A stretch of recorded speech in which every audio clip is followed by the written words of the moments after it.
ଆପଣ ପ୍ରୋବ୍ଲେମଟା କଣ କୁହନ୍ତୁ? ମୁଁ ଏକଦମ ଟେନସନରେ ଅଛି। ଆମ ଘର ମଝିରେ ମଝିରେ ବିଭିନ୍ନ ଅନାମିଆ ଏବଂ ଗ୍ୟାସ୍ ଚୋରି ହେଇଯାଉଛି। ଆଜି ଆଜି ସବୁ କଣ ଯାଇଛି? ଠିକ ଖବର ତ ମନେ ପଡୁନି। ସୁନା ଚେନ୍ ଲକେଟ୍ ମୁଦି ଏମିତିକି ମୋ ମିସେସଙ୍କର ସୁନା ହାର କାଲି ନଗଦ 20,000 ଟଙ୍କା ଚୋରି ହେଇଗଲା। ଚୋରି ହେଇଗଲା ଆପଣଙ୍କର ନା ଆପଣଙ୍କ ଘରର? ଏସବୁ ମୋର ପର୍ସନାଲ ମୋର। ଆଉ ଏ ସବୁ ଚୋରି ହେଇଛି ମୋ ଶୋଇବା ଘରୁ। ଦେଖନ୍ତୁ ଆପଣ ଶୋଇବା ଘରୁ ଚୋରି ହେଇଛି ମାନେ କେହି ଜଣେ ଚୋରି କରିଛି। ଆଉ ଯେ ସନ୍ଦେହ ପରିସରକୁ ଆସୁଛି ଆପଣ ତାକୁ ଗ୍ରହଣ ଯୋଗ୍ୟ କରିପାରୁନାହାନ୍ତି। ମୁଁ ଆଉ ମୋ ମିସେସ ବ୍ୟତୀତ ସେଇ ରୁମକୁ କେହି ଯିବା ଆସିବା କରନ୍ତି ନାହିଁ। ତାମାନେ ଆପଣ ଆପଣଙ୍କ ମିସେସକୁ ସନ୍ଦେହ କରୁଛନ୍ତି? ଦେଖନ୍ତୁ ମୋ କଣ୍ଟ୍ରୋଲ ଲାଇଫ୍ ବିଷୟରେ ମୁଁ ଆପଣଙ୍କୁ ସବୁ କଥା କହିସାରିଛି। ମୁଁ କେମିତି କେଉଁ ପରିସ୍ଥିତିରେ ମ୍ୟାରେଜ କରିଛି ଆପଣ ସେ କଥା ଭଲ ଭାବରେ ଜାଣିଛନ୍ତି। ଆଜି ଯାଏଁ ମୁଁ ତାଙ୍କୁ କେବେ ସ୍ତ୍ରୀର ସମ୍ମାନ ଦେଇନି କି ସ୍ତ୍ରୀର ଅଧିକାର ବି ଦେଇନି। କିନ୍ତୁ ନମିତା ଭଳି ସ୍ତ୍ରୀ ଚୋରି କରିଛି ଏ କଥା ମୁଁ କେବେ କହିପାରିବିନି। ଦେଖନ୍ତୁ ରାମପଦ ବାବୁ, ଆପଣ ଶୋଇବା ରୁମରୁ ଚୋରି ହଉଛି ମାନେ କେହି ଜଣେ ଚୋରି କରୁଛି। ଆଉ ଯେ ସନ୍ଦେହ ପରିସରକୁ ଆସୁଛି ଆପଣ ତାକୁ ଗ୍ରହଣ ଯୋଗ୍ୟ କରିପାରୁନାହାନ୍ତି। କିନ୍ତୁ ମୁଁ ନମିତାକୁ ଗ୍ରହଣ କରିପାରୁନାହିଁ କିମ୍ବା ଭବିଷ୍ୟତରେ ଗ୍ରହଣ କରିପାରିବି ନାହିଁ ଏ କଥା ସତ। କିନ୍ତୁ ନମିତା ଭଳି ସ୍ତ୍ରୀ ଚୋରି କରୁଛି ଏ କଥା ନିଜେ ଭଗବାନ ଆସିଲେ କହିଲେ ବି ମୁଁ ମାନି ନେଇପାରିବି। ଆଚ୍ଛା, ଏ ବିଷୟରେ ଆପଣଙ୍କ ମିସେସଙ୍କ ସହିତ କଥା ହେଇପାରିବି? ସେ ପରମିଶନ ମୁଁ ଆପଣଙ୍କୁ ଦଉଛି। କେବଳ ମୋର ଜାଣିବା ଦରକାର ସେ ଆସାମୀ ଜଣକ କିଏ। ନମିତା ଆସିଲେ।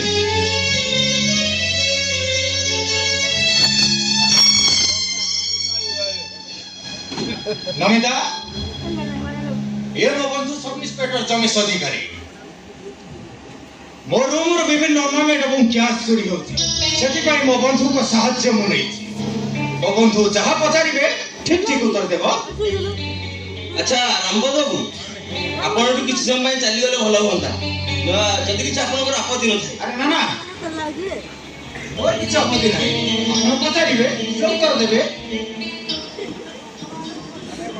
ଆଚ୍ଛା ଠିକ ଅଛି, ଏବେ ଆପଣ ଆସିପାରନ୍ତି। ନମିତା, ମୋ ବନ୍ଧୁ ଯାହା ପଚାରିବେ ଠିକ ଠିକ ଉତ୍ତର ଦେବ। ମୁଁ ଆସୁଛି।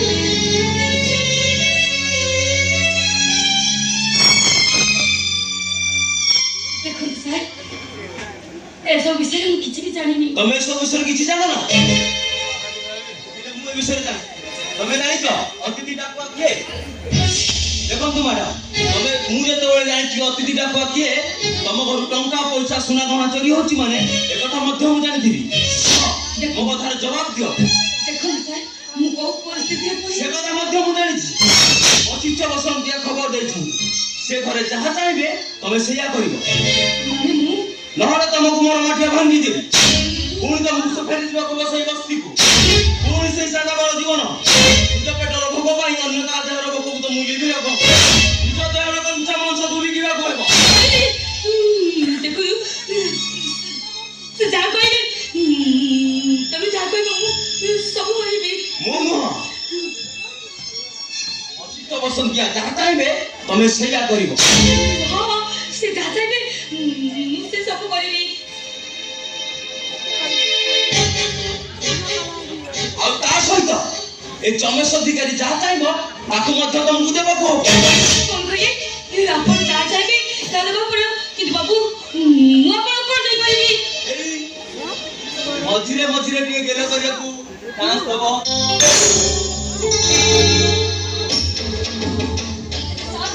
ଆପଣ ଏ କଣ କରୁଛନ୍ତି? ଆଉ ତମ ଦେହର ଭୋଗଣ କେମିତି ମଧ୍ୟ ମତେ ପରୀକ୍ଷା କରିବାକୁ ଚାନ୍ସ ଦବ। ନହେଲେ ତମକୁ ମୋର ମାଠିଆ ଭାଙ୍ଗିଦେବି। ଆରେ ଜବାବ ଦିଅ। ଜବାବ ଦିଅ। ରାମ,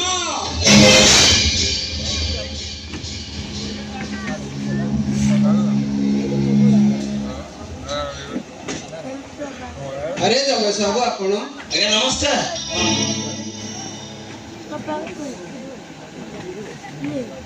ଆସି ମୋ ଘରେ ବୋମା ତମେ ଟିକେ ଘର ଭିତରକୁ ଯାଅ।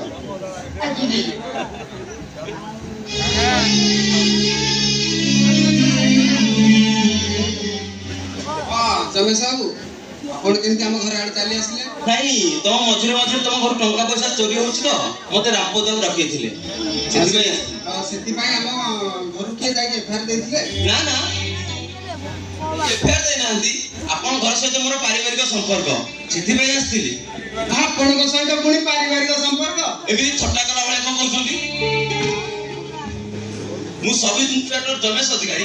ଆପଣ ଘର ସହିତ ମୋର ପାରିବାରିକ ସମ୍ପର୍କ ଅଛି, ଏହା ଗୋଟେ ଗୌରବର ବିଷୟ। ନିଶ୍ଚୟ ନିଶ୍ଚୟ। ଆପଣଙ୍କ କ୍ୟାରେକ୍ଟର ସାର୍ଟିଫିକେଟ ଯାହା, ମୋ କ୍ୟାରେକ୍ଟର ଆପଣଙ୍କ ସହିତ ସମ୍ପର୍କ ରଖିବା ଯେକୌଣସି ଲୋକ ପାଇଁ ଗୋଟେ ଗୌରବ। ଆରେ ମୋ କ୍ୟାରେକ୍ଟର ସାର୍ଟିଫିକେଟ ବିଷୟରେ ଆପଣ କଣ ଜାଣିଛନ୍ତି? ସବ୍ ଇନ୍ସପେକ୍ଟର ରମେଶ ଅଧିକାରୀ। ଆପଣ ଧର୍ମଶାଳା ଥାନାରେ ଥିଲାବେଳେ ଜଣେ ମହିଳା କନେଷ୍ଟବଳଙ୍କୁ ଖରାପ ବ୍ୟବହାର କଲେ, ଆଉ ସେଇ ମହିଳା କନେଷ୍ଟବଳ ଜଣକ ଆପଣଙ୍କୁ ଜୋତାରେ ବାଡ଼େଇଥିଲେ, ଆଉ ଆପଣ ହେଉଛନ୍ତି ସେଇ ସବ୍ ଇନ୍ସପେକ୍ଟର ରମେଶ ଅଧିକାରୀ।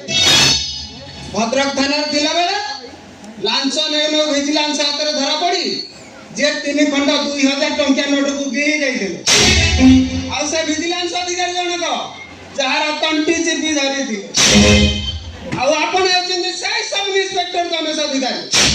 ନିକିରାଇ ଥାନାରେ ଥିଲାବେଳେ କଲେଜ ଝିଅଙ୍କୁ କମେଣ୍ଟ ମାରିଲେ, ଆଉ କଲେଜ ପିଲାମାନେ ମିଶି ଆପଣଙ୍କ ଡ୍ରେସ୍ ଖୋଲି ବିଚ୍ ରାସ୍ତାରେ ଲଙ୍ଗଳା କରି ଆଣ୍ଠି ଆଣ୍ଠି ଘୋଷାରିକି ନେଇଥିଲେ, ଆଉ ଆପଣ ହେଉଛନ୍ତି ସେଇ ସବ୍ ଇନ୍ସପେକ୍ଟର ରମେଶ ଅଧିକାରୀ। କଣ ଏତିକିରେ ରହିବି ନା ଆଉ କିଛି କହିବି? ବାସ୍ ମାତ୍ର ଏତିକି? ମୁଁ ମାନୁଛି ମୋ କ୍ୟାରେକ୍ଟର ସାର୍ଟିଫିକେଟରେ ଏଇ 3-4ଟା ବ୍ଲାକ୍ ସ୍ପଟ ଅଛି। ଆଉ ଭାର୍ଗପୁର ଫାର୍ମ ହାଉସ କଥା? ଅବଶ୍ୟ ସେ କେସ ସହିତ ଗୋଟାଏ ବହୁର ଇଜ୍ଜତର ପ୍ରଶ୍ନ ଜଡ଼ିତ, ସେଥିପାଇଁ ମୁଁ ଚୁପ୍ ରହିଛି। ଆପଣ ଏବେ ଆସିପାରନ୍ତି। ଆପଣଙ୍କ ସାନ ଭାଇଙ୍କ ଶ୍ୱଶୁର ମାନେ ବସନ୍ତ ବାବୁ ଅଛନ୍ତି? ହଁ, ମୋ ସାନ ଭାଇର ଶ୍ୱଶୁର ପାଖରୁ ମୁଁ ସେ କୈଫିୟତଟା ଆଦାୟ କରିବି। ଠିକ୍ ଅଛି ସାର୍, ଏବେ ବସିଛି। ଆପଣ ଆସିପାରନ୍ତି। ନମସ୍କାର। ଯାଆନ୍ତୁ।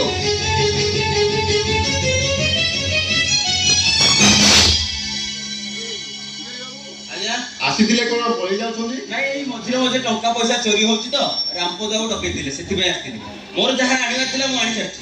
ଆପଣ ଯାଆନ୍ତୁ, ଆପଣ ପାଇଁ ବହୁତ କିଛି ଅଛି, ମୁଣ୍ଡେଇକି ନେଇକି ଆସିବ। ଯାଆନ୍ତୁ।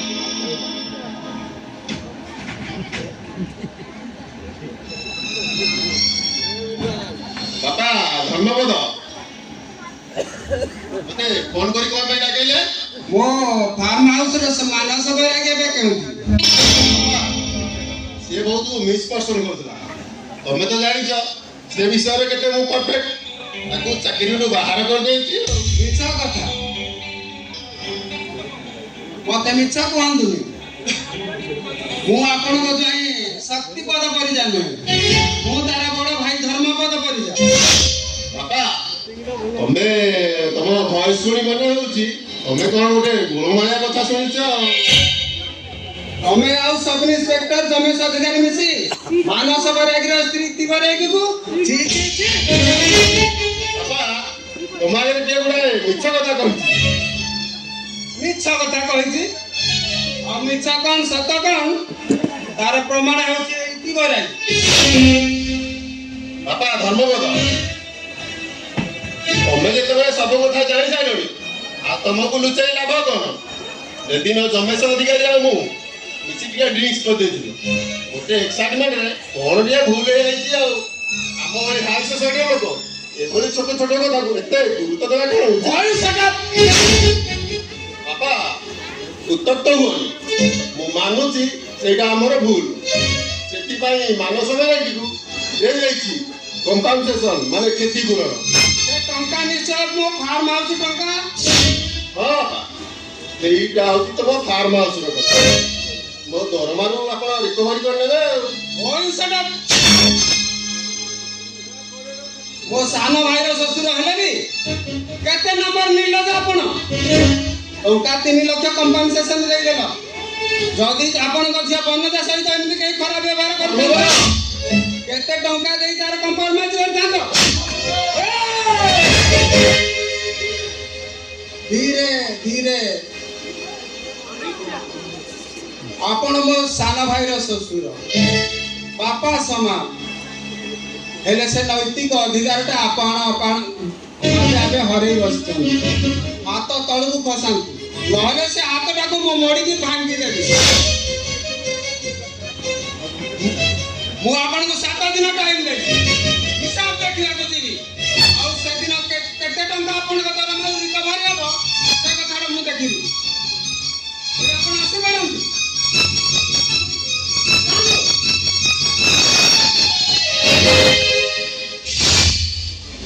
କ'ଣ ଆପଣ ମୋତେ ବଞ୍ଚେଇ ରଖିଥିଲେ? ପୁଣି ସେଇ କଥା ପୁଣି ଆତ୍ମହତ୍ୟା କରିବ? ଆତ୍ମହତ୍ୟା କରିବା ଛଡ଼ା ମୋ ପାଖରେ କ'ଣ ରାସ୍ତା ଅଛି? ଆତ୍ମହତ୍ୟା କରିବାଟା ସବୁ ସମସ୍ୟାର ସମାଧାନ ନୁହେଁ। ତାହେଲେ ଆପଣ କୁହନ୍ତୁ, ଏ ପରିସ୍ଥିତିରେ ମୁଁ ଏବେ କ'ଣ କରିବି? ସେଦିନ ସେ ଛୋଟିଆ ଗାଁ ବାହେମର ଝିଅ ଫୁଲନ ଦେବୀ ଯାହା କରିଥିଲା, ଠାକୁର ସମ୍ପ୍ରଦାୟ ପ୍ରତିଷ୍ଠିତ ହେଲା ପରେ ଫୁଲନ କ'ଣ ଆତ୍ମହତ୍ୟା କରିଥିଲା? ବରଂ ଚମ୍ବଲ ରାଣୀ ବାହେମର ଗ୍ରାମକୁ ପ୍ରତିଶୋଧ ନେବାକୁ ଯାଇ ରକ୍ତ ରଞ୍ଜିତ କରିଦେଇଥିଲା। କିନ୍ତୁ ମୁଁ ତ ହଉଛି ଗୋଟେ ସାଧାରଣ ଝିଅ, ମୁଁ ଚାହିଁଲେ ବି କାହାଠାରୁ ପ୍ରତିଶୋଧ ନେଇପାରିବି। ସେଥିପାଇଁ ମୁଁ ତୁମକୁ ପ୍ରସ୍ତୁତ କରିବି। ମୁଁ ତୁମକୁ ଦୁର୍ଗା ବେଶରେ ସଜାଇ ଦେବି। ମୁଁ ତୁମକୁ ଅଗ୍ନି କ୍ଷେପଣାସ୍ତ୍ର ପରି ତିଆରି କରିବି। ଆପଣ ଅବଶ୍ୟ ତମକୁ ଯିଏ ପ୍ରସ୍ତୁତ କରିବ ସେ ଲୋକ ମୁଁ ନୁହେଁ। ତମକୁ ଯିଏ ପ୍ରସ୍ତୁତ କରିବ ସେ ଲୋକ ହଉଛନ୍ତି ତମର ସ୍ୱାମୀ ମାନସ ପରେ। ହଁ ମାନସ, ତମେ ଇତି ସହିତ କଥା ହୁଅ, ମୁଁ ଆସୁଛି।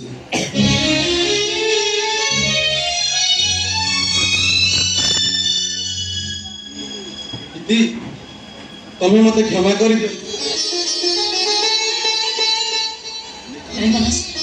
ମୁଁ ତମକୁ ଅନେକ ଭାବରେ କ୍ଷମା କରିଦେଇଛି, ଆଉ ଏ କଥା ବି ବୁଝି ଯାଇଛି କୋଉ ପରିସ୍ଥିତିରେ ପଡି ତମେ ସେ ଲୋକ ସେଦିନ ସବୁ କଥାକୁ ମାନି ଇତି,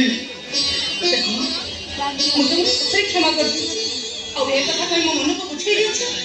ଗୋଟେ ପୁରୁଷ ସ୍ୱାମୀ ହବା ଆଗରୁ ସେ ବାପା ମାଙ୍କର ଜଣେ ଭଲ ପୁଅ, ଭଉଣୀର ଗୋଟେ ଭାଇ, ଆଉ ଗୋଟେ ପୁରୁଷ ଭଲ ସ୍ୱାମୀ ହବା ଆଗରୁ ବାପା ମାଙ୍କର ଭଲ ପୁଅ ହୁଏ, ଭଉଣୀର ଗୋଟେ ଭଲ ଭାଇ ହୁଏ। ଆଉ ଯୋଉଥିପାଇଁ ଭଲ ଭାଇ ଆଉ ଭଲ ପୁଅ ହବାର କର୍ତ୍ତବ୍ୟରେ ତମେ ମୋ ପ୍ରତି ଅବହେଳା କରିଛ, ହେଲେ ମୁଁ ଏ କଥା ମୋ ନିଜକୁ ବୁଝେଇ ସାରିଛି। ଆଉ ଏଇଥିରେ ମୋ ନିଜକୁ ବୁଝେଇ ସାରିଛି ଯେ ତମେ ହଉଛ ଗୋଟେ ଭଲ ମଣିଷ।